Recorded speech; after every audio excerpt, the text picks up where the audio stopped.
teman-teman semuanya, jumpa lagi di acara Planet Science, a journey into science. Bersama saya Sarah. Dan bersama saya Kak Aryo. Nah sekarang kita mau bahas tentang pembangkit listrik tenaga matahari. Bener banget tuh Kak, apalagi kita sebagai manusia yang hidup di zaman yang modern, pastinya kita nggak bisa lepas dari yang namanya peran energi listrik. Mulai dari lampu, televisi, sampai dengan komputer, semuanya membutuhkan listrik. Benar banget. Nah untuk itu manusia menciptakan alat yang bisa mengubah sumber-sumber energi menjadi listrik. Nah alat itu biasa disebut dengan pembangkit listrik. Misalnya PLTA, PLTU, juga PLT matahari. Tapi di Indonesia sendiri mungkin masih kurang populer tuh PLT matahari. Bener banget tuh Kak, Sarah aja jarang banget ngedenger yang namanya pembangkit listrik tenaga matahari. Emangnya matahari bisa ya Kak dijadikan sebagai sumber energi listrik? Wah kalau mau tahu jawabannya mending kita simak aja yang satu ini.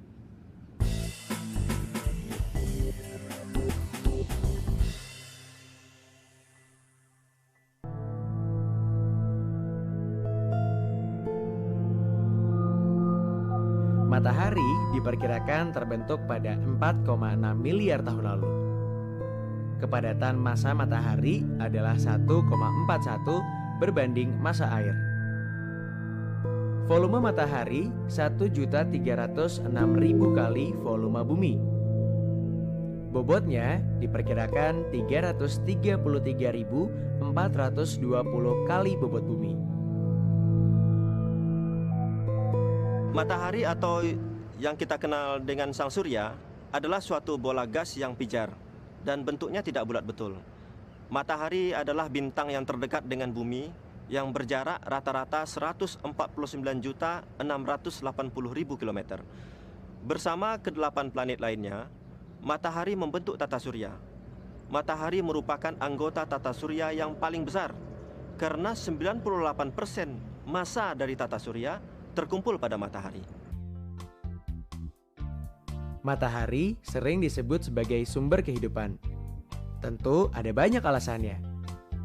Energi pancaran matahari telah membuat bumi tetap hangat bagi kehidupan, membuat udara dan air di bumi bersirkulasi, tumbuhan bisa berfotosintesis, dan banyak lagi fungsi dari matahari untuk kehidupan bumi. Sinar matahari bersama dengan perputaran bumi menghasilkan siang dan malam. Matahari juga menyebabkan tumbuh-tumbuhan bisa berfotosintesis. Matahari juga menyebabkan adanya sirkulasi air dan udara. Dan termasuk yang paling penting adalah matahari bisa menghasilkan energi listrik. Nah, yang kita kenal dengan pembangkit listrik tenaga matahari. Energi surya atau matahari telah dimanfaatkan di banyak belahan dunia, dan jika dieksploitasi dengan tepat, energi ini berpotensi mampu menyediakan kebutuhan konsumsi energi dunia saat ini maupun dalam waktu yang lebih lama. Energi yang terkandung dalam sinar matahari adalah panas matahari sendiri dan fotovoltaik. Foto artinya cahaya dan voltage artinya tegangan. Fotovoltaik tenaga matahari melibatkan pembangkit listrik dari cahaya. Proses ini menggunakan bahan semikonduktor yang dapat disesuaikan untuk melepas elektron, partikel bermuatan negatif yang membentuk dasar listrik. Bahan semikonduktor yang paling umum dipakai dalam sel fotovoltaik adalah silikon, sebuah elemen yang umum ditemukan di pasir. Semua sel fotovoltaik mempunyai paling tidak 2 lapisan semikonduktor seperti itu. Satu bermuatan positif dan satu bermuatan negatif. Sistem fotovoltaik tidak membutuhkan cahaya matahari yang terang untuk beroperasi.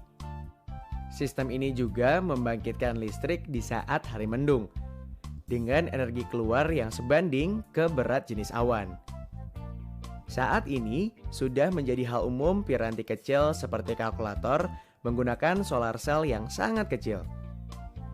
Sel fotovoltaik juga dapat digunakan untuk menyediakan tenaga maksimum ke gedung pada saat hari di musim panas ketika sistem AC membutuhkan energi yang besar.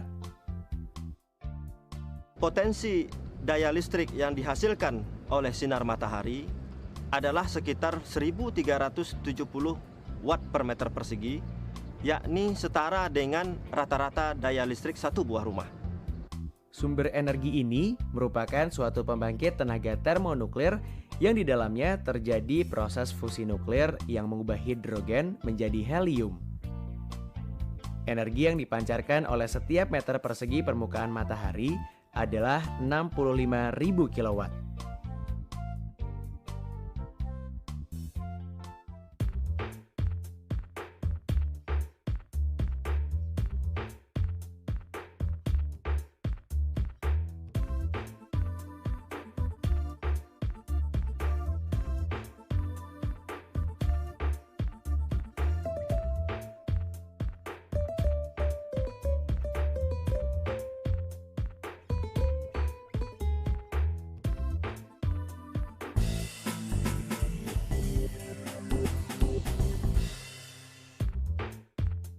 Manakah di antara tiga gambar ini yang merupakan sumber energi yang tidak terbatas?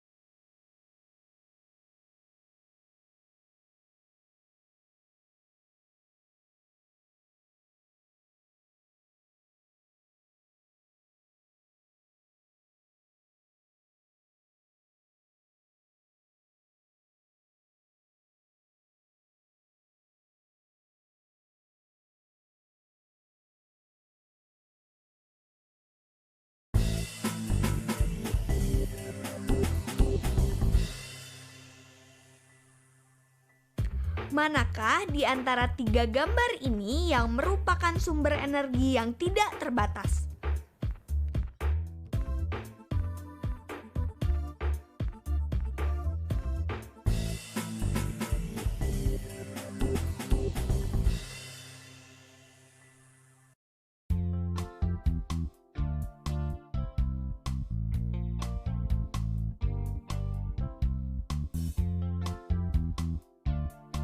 Sar, kalau matahari itu kan cuma bersinarnya dari pagi sampai petang aja nih.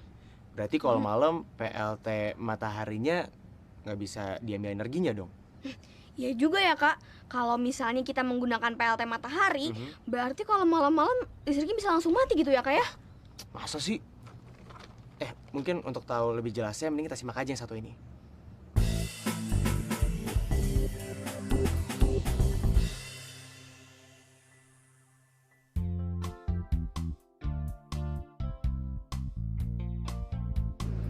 Karena pembangkit listrik tenaga matahari sangat tergantung kepada sinar matahari, maka perencanaan yang baik sangat diperlukan.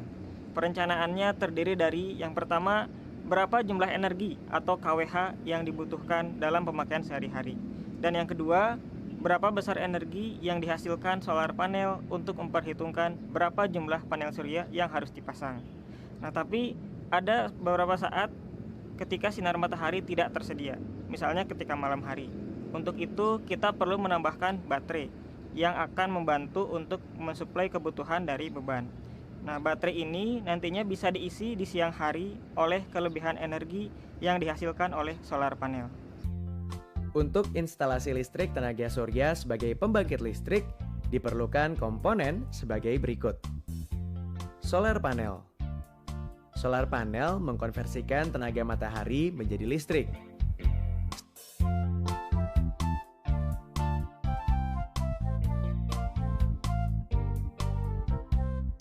Solar cell yang disinari matahari membuat foton yang menghasilkan arus listrik.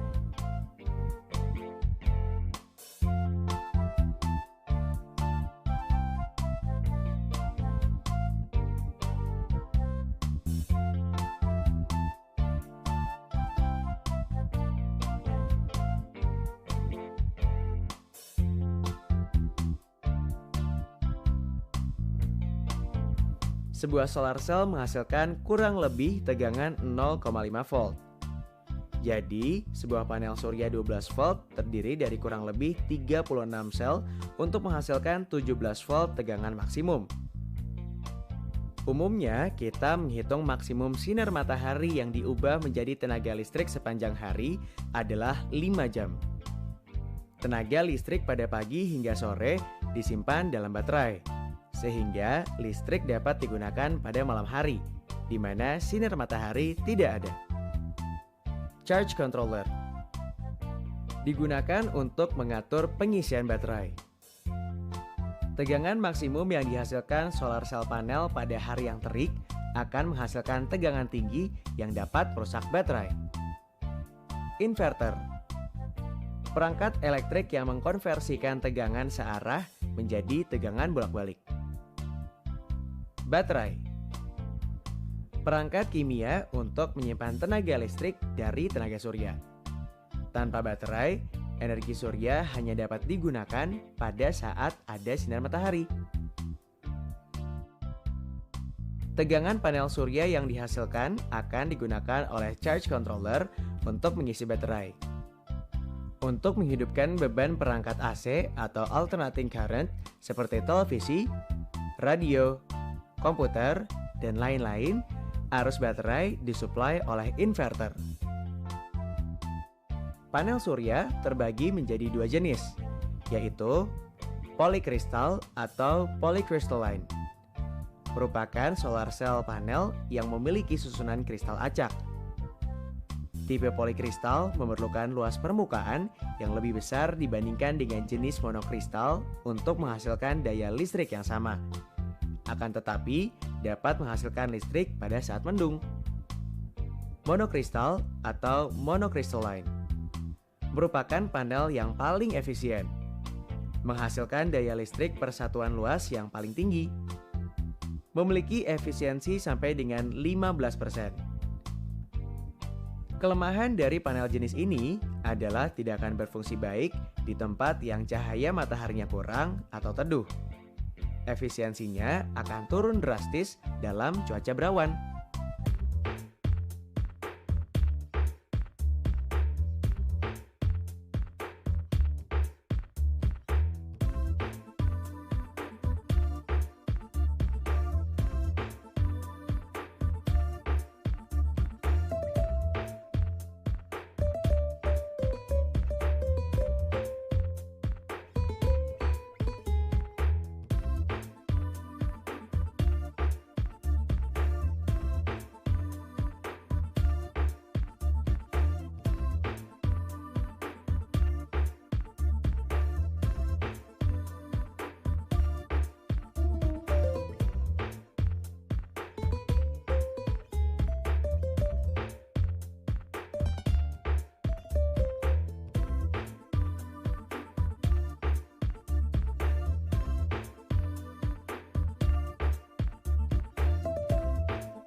Manakah di antara 3 gambar komponen PLT matahari ini yang berfungsi mengubah sinar matahari menjadi tenaga listrik?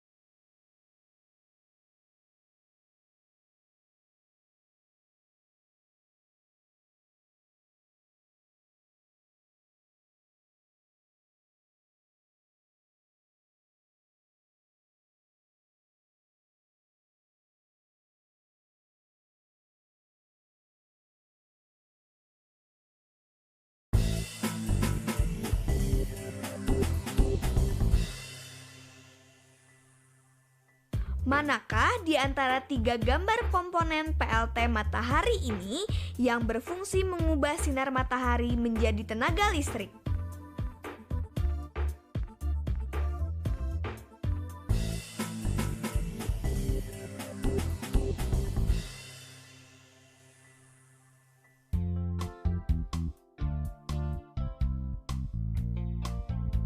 Kak, apa semua daerah di permukaan bumi ini bisa mendapatkan intensitas cahaya yang sama, Kak? Nah, untuk menjawab pertanyaan Sarah tadi, kita lihat aja percobaan yang satu ini. Sip.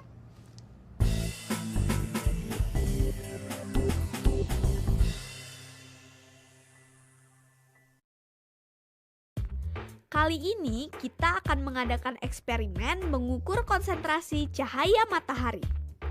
Alat dan bahannya adalah sebagai berikut. Senter, penggaris, kertas dengan ukuran kotak 0,5 cm. Dan yang terakhir adalah spidol. Cara kerja: di atas meja, tempelkan salah satu ujung penggaris ke senter sehingga ujung yang satunya berjarak 10 cm dari lampu senter. Nyalakan senter. Gambarlah lingkaran yang terbentuk dari senter.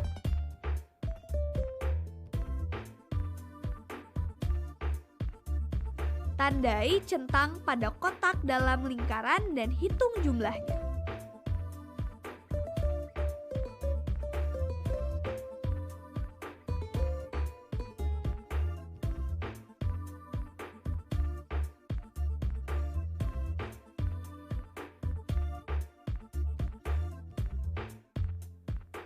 Hasil perhitungan sebagai berikut. Jumlah kotak yang dihitung sama dengan 32. Luas tiap kotak sama dengan panjang dikali lebar, sama dengan 0,5 cm dikalikan 0,5 cm sama dengan 0,25 cm. Luas lingkaran yang terkena cahaya sama dengan perkiraan banyak kotak dikali luas setiap kotak. 32 dikali 0,25 sama dengan 8.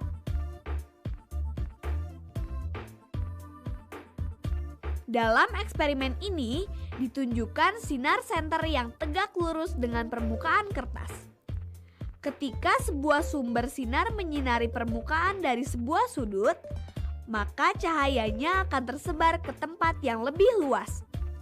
Dengan demikian, semakin kecil wilayah yang terkena sinar matahari, maka akan semakin besar intensitas radiasinya.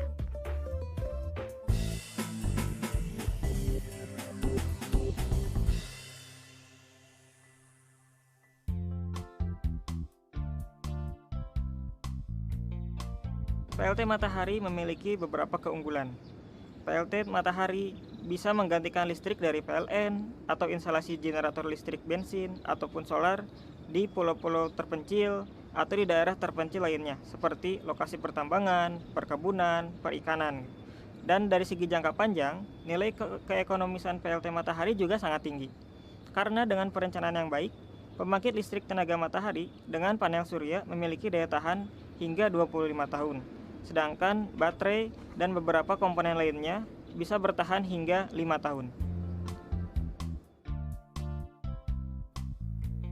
Kelebihan-kelebihan dari PLT matahari lainnya yaitu energi yang terbarukan atau tidak pernah habis dan ramah lingkungan. Panel sel surya berumur panjang dan cocok untuk investasi jangka panjang. Sangat cocok untuk daerah tropis seperti Indonesia. Teknologinya tidak rumit dan tidak memerlukan perawatan khusus. Bisa dipindah-pindah sehingga sangat fleksibel, digunakan untuk tempat berpindah-pindah.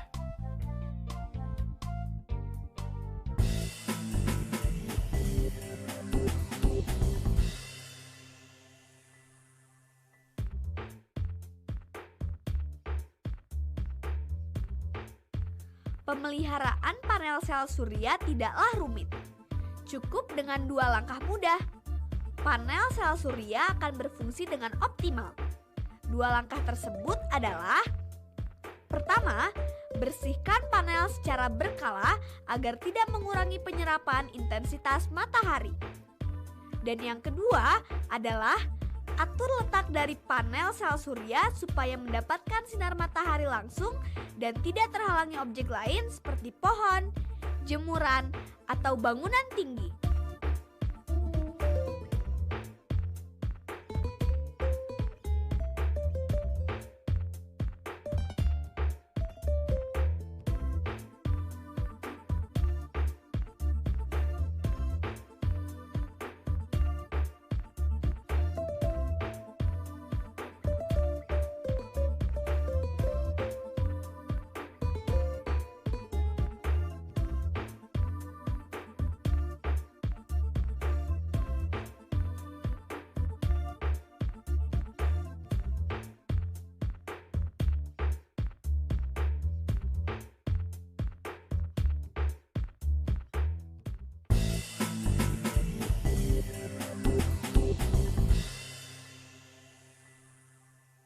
Nah, udah kita simak kan sekelumit tentang PLT matahari atau PLT surya. Iya, ternyata di negeri kita Indonesia yang beriklim tropis sangat cocok untuk menerapkan PLT matahari. Apalagi hampir seluruh wilayah Indonesia itu selalu disinari oleh matahari. Nah, jadi panel suryanya itu otomatis bakalan keisi sama energi matahari gitu. Sar, masih ingat nggak beberapa instalasi dari PLT matahari? Masih dong Kak. Yang pertama adalah solar panel. Solar panel ini berfungsi untuk menyerap cahaya matahari yang kemudian dirubah menjadi energi listrik. Lalu ada charge controller, digunakan untuk mengatur pengisian baterai. Terus inverter, yaitu perangkat elektrik yang mengkonversikan tegangan searah menjadi tegangan bolak-balik. Dan yang terakhir adalah baterai, yaitu perangkat kimia untuk menyimpan tenaga listrik dari tenaga surya. Tanpa baterai, energi surya hanya dapat digunakan pada saat ada matahari saja, Kak. Wah, masih ingat. Kalau jenis-jenis dari solar panel, masih ingat nggak? Masih dong Kak, ada 2. Yang pertama yang susunan kristalnya secara acak, yaitu namanya polikristal. Terus ada juga yang lebih efisien, namanya monokristal. Wah, salut sama Sarah. Mudah-mudahan tema yang satu ini bisa menambah pengetahuan teman-teman yang ada di rumah ya. Oke deh teman-teman, sekian dulu ya materi kita hari ini. Selamat bereksperimen dan sampai jumpa lagi di acara Planet Science, a journey into science. Dadah.